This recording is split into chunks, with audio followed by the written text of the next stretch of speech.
The Magi and lords were appalled at this revelation. How can you fight an enemy that is all-powerful and does not have a physical form? They immediately banned the use of power without exception, hoping that there was not yet enough mixed energy for the Organte to be able to open a bridge. Thousands of crystal golems were created and positioned across the land to immediately absorb any new node before it could be used. Any attempt to use this power carried the threat of immediate execution. Everyone was hoping that it would be enough, that it was not too late.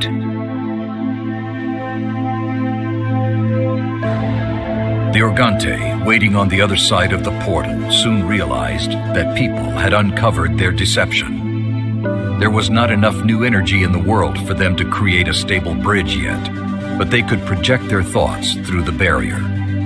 They abandoned all pretense and took a direct approach. They began to create inanimate constructs across the land, whose only purpose was to destroy.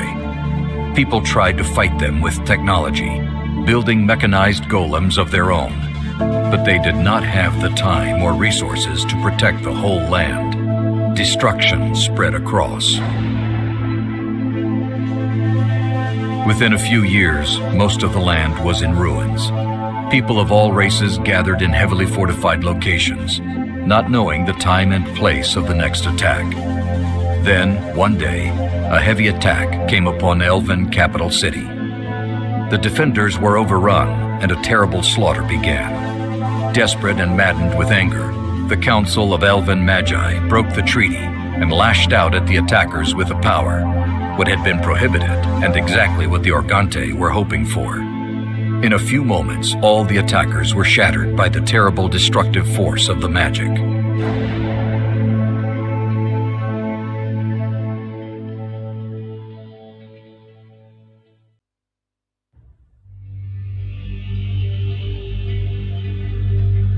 The other races were so consumed with grief and rage at seeing their world being destroyed around them in such a pointless manner that they also started to revert to magic. They tapped into vast reserves of power, collected and stored across many centuries.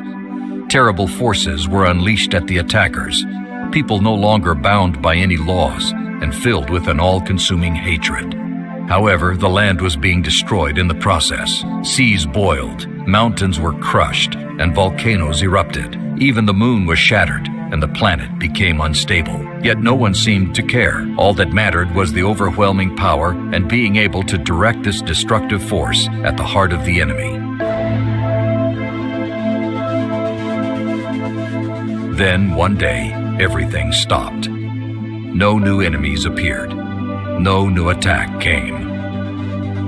No one had any illusions that the enemy had been defeated.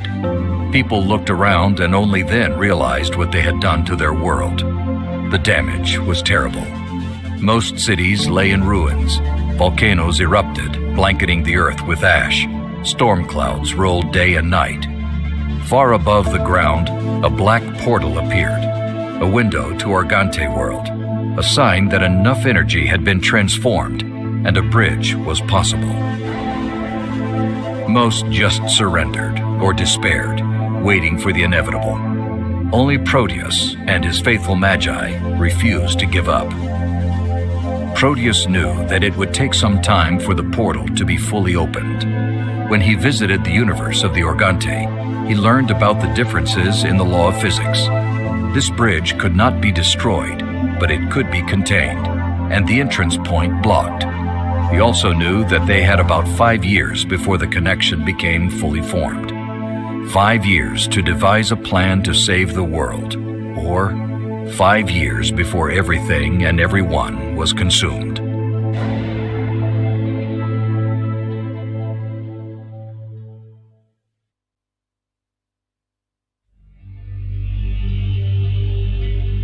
While the world was dying around them, Proteus and the remaining Magi devoted all their time and resources to stopping the Organte. Using the remaining reserves of magic power, they extended the tower so it reached the portal far above ground, for physical contact with the bridge was necessary at the moment of opening. Once the tower was completed, It was the time for great sacrifice. 1,000 remaining magi did the last thing they could do. First, they purged their bodies of the alien energy, restoring their own original life force. Then, they willingly granted all of this pure essence to Proteus, dying in the process. Their sacrifice created a god, for only a god could oppose such an immense power. And this god looked at the bodies of his friends and family around him and wept, his heart broken with grief. Proteus then ascended the tower, sat in front of the portal on a crystal chair, and waited for its opening. On the other side, he could see a swarm of the Organte waiting to cross over. He could feel their immense hunger. He could hear their obsessive thoughts of destruction, and he despaired. Yet his resolve was strong. He was the last hope for the land, for his people, and perhaps for all the other sentient beings in the galaxy.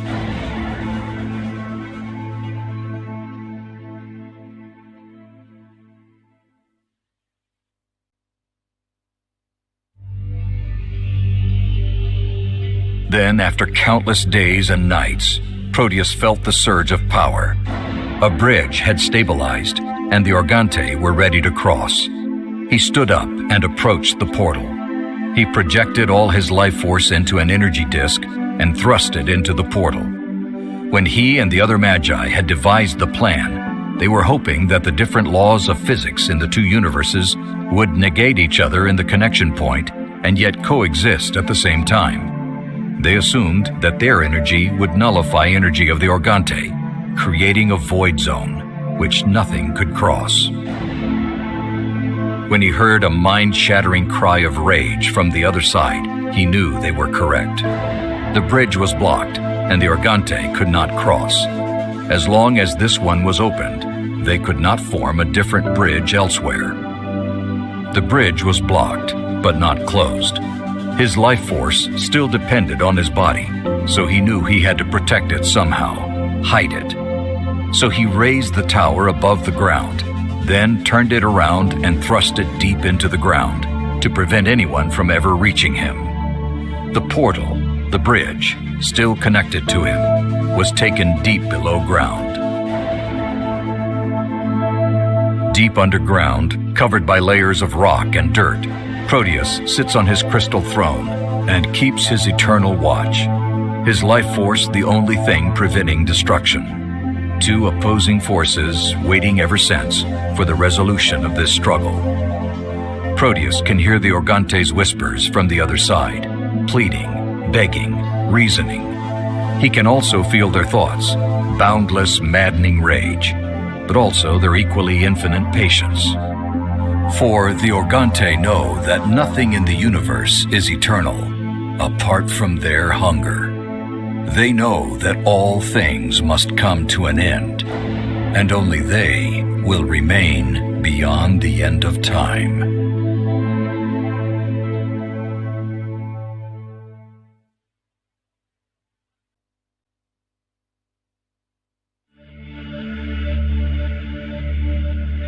So here we are, two minds in one body. You witnessed what I have done. I opened the portal and let the Organte through, the ultimate betrayal. Shadow constructs are ravaging the land, destroying everything and everyone in the path. They leave me alone, for they believe I am the ally of their masters. Yet you must understand the reasons for my actions. For I did not lie those many years ago when you were a child and our minds touched for the first time. The world can be saved, and only you can do it. The entire world, our galaxy. If we let the Organte set foot on this land, they will soon ravage all the other planets in our galaxy too.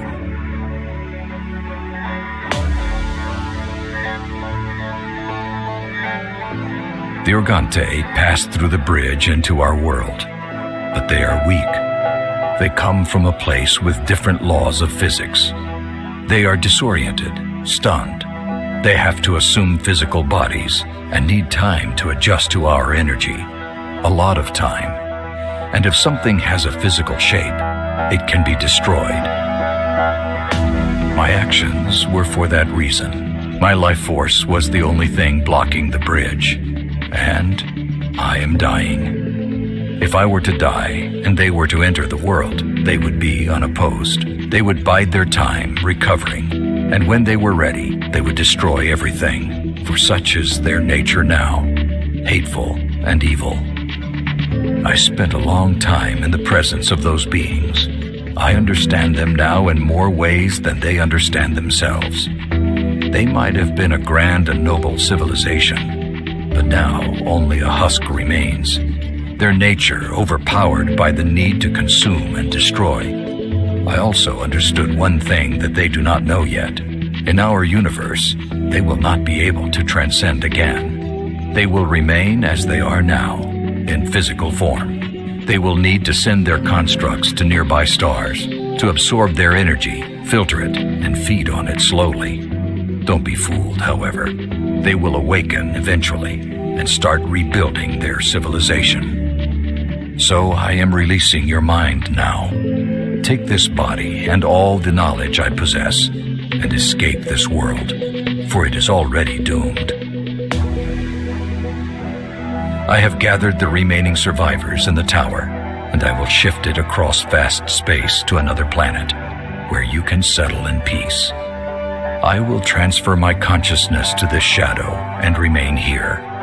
I will walk among the Organte unnoticed, observing them and confusing them if I can, for as long as I can.